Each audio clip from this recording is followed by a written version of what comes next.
Hello everyone.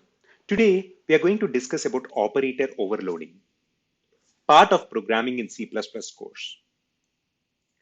In C++, operator overloading allows you to define custom behavior for operations performed on objects of a class.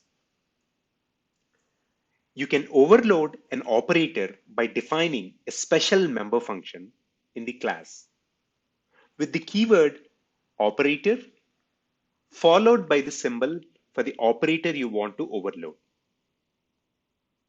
For example, in this example, the complex class has an overloaded operator plus function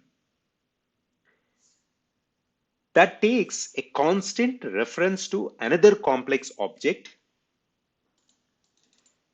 and returns a new complex object that is the sum of two complex objects. When you add two complex objects, such as A and B, the overloaded operator plus function is called to perform the addition and create a new complex object C that is the sum of A and B. Hope this was helpful. Thank you for watching.